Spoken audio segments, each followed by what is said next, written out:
Okay, let's go back in time. It's World War I, and Halifax, Nova Scotia is absolutely booming. It's this critical wartime port just packed with warships, troop transports, the whole machinery of conflict. But here's the thing.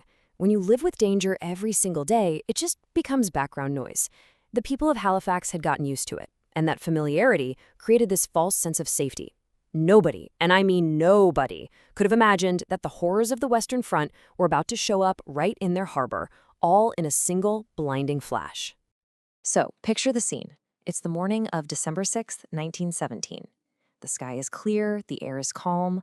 A railway dispatcher, a guy named Vince Coleman, says goodbye to his wife and kids and heads off to work. It was just a totally, completely ordinary morning.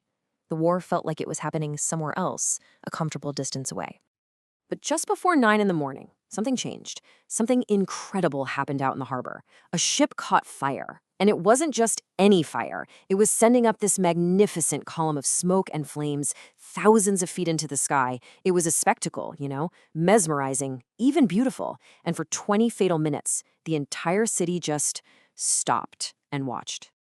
And this is where the story just becomes almost mathematically inevitable. You have these two ships, and they are on a collision course. First, you've got the SS Mont-Blanc. It's a French freighter, slow, packed to the gills, and secretly, it's a floating bomb. We're talking almost 3,000 tons of high explosives on board. Then you have its opposite, the SS Imo. It's a Norwegian relief ship, but it's empty, which means it's riding really high in the water, making it incredibly hard to steer. And on this particular morning, it was in a real hurry to get going. So where do these two meet? Of course, it's in the tightest part of the harbor, a channel known simply as the Narrows. It's a real bottleneck. And it's right here that this stubborn, high-stakes argument plays out. A total clash of wills between two very experienced pilots, and their entire conversation is just blasts from their steam whistles. So the pilot on the Mont-Blanc, he blows one whistle blast. That's the universal signal for, I have the right of way, get out of my path. But the Imo, which is already on the wrong side of the channel, mind you, replies with two blasts, basically saying, nope, I'm not moving.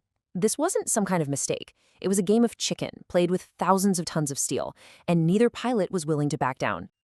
The collision itself was almost nothing, just a low-speed scrape. But it was lethally precise. The Imo's bow knocked over barrels of highly flammable benzol fuel on the Mont-Blanc's deck. Then, as the two ships ground against each other and pulled apart, the scraping steel sent a shower of sparks right onto all that spilled fuel. The ignition was instantaneous. The Mont-Blanc had just become the world's largest and shortest fuse. Knowing their ship was now a ticking time bomb, the French crew of the Mont-Blanc did the only thing they could. They abandoned ship, screaming warnings in French that, tragically, nobody on shore could understand. The burning ship just drifted towards a pier, right in the heart of the city's industrial district. And while the whole city was watching this beautiful fire, one man understood the terrible danger and made a choice. And that man was Vince Coleman. He'd actually fled his telegraph office near the pier at first, but then he realized an inbound passenger train was due to arrive any minute, so he ran back. He ran back into the building, back toward the burning ship, and tapped out this absolutely heroic final message. He knew he wasn't going to make it out alive. That one act of sacrifice had a massive immediate impact. The train was stopped just in time. Every single one of the roughly 300 passengers on board was saved. All because Vince Coleman chose to spend the last few moments of his life sending out that warning. And here's the most tragic irony of it all. While Vince Coleman was running towards danger to save lives, the rest of Halifax was completely captivated by the fire. In homes, in offices, in schools, people were pressing their faces right up against the window panes to get a better look. This collective fascination, this simple act of watching, would turn a terrible disaster into an absolutely unprecedented medical catastrophe. The 20 minutes were up, the fuse had burned all the way down. At precisely 9:04 and 35 seconds, the world just tore itself apart. In a fraction of a second, the ship was just gone. It unleashed an explosion with the force of 2.9 kilotons of TNT. To put that in perspective, it was the largest man-made blast in all of human history, right up until the atomic bomb. And it happened right in the middle of a city. The power of this blast is it's almost impossible to wrap your head around. The temperature at the core of the explosion hit 5,000 degrees Celsius. The ship's anchor shank, which weighed over 1,000 pounds, was found nearly 2.5 miles away. Its gun barrel landed 3.5 miles away.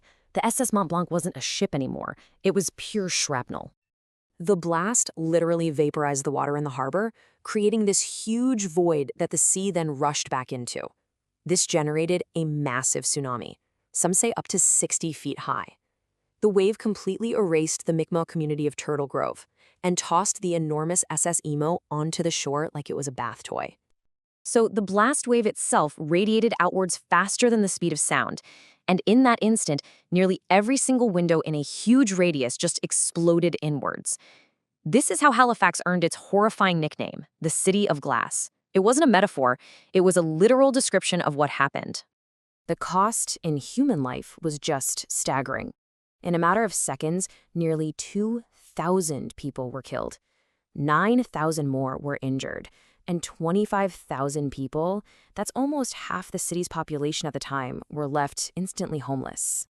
But the truly unique tragedy of Halifax was the eye injuries. All those people watching from their windows, the glass became a storm of deadly shrapnel aimed directly at their faces. Doctors performed 250 eye removals in the aftermath, and 41 people were left permanently and totally blind. The scale of this one specific type of trauma was just incomprehensible.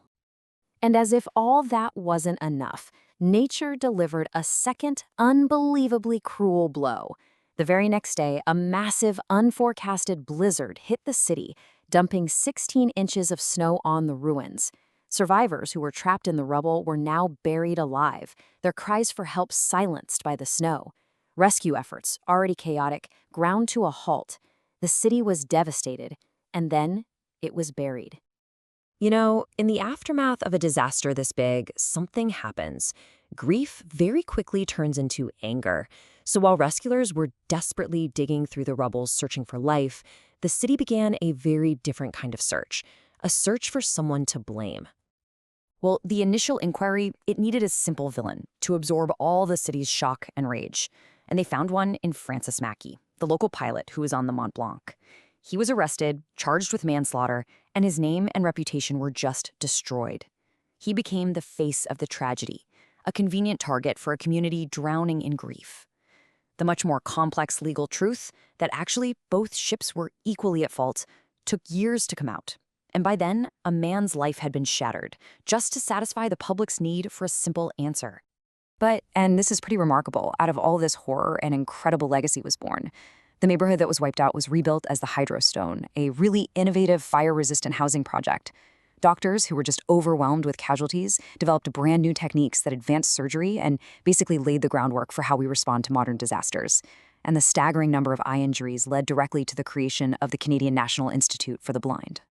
There was also this incredible act of kindness. The city of Boston heard the news and sent a relief train almost immediately, packed with doctors, nurses, and supplies.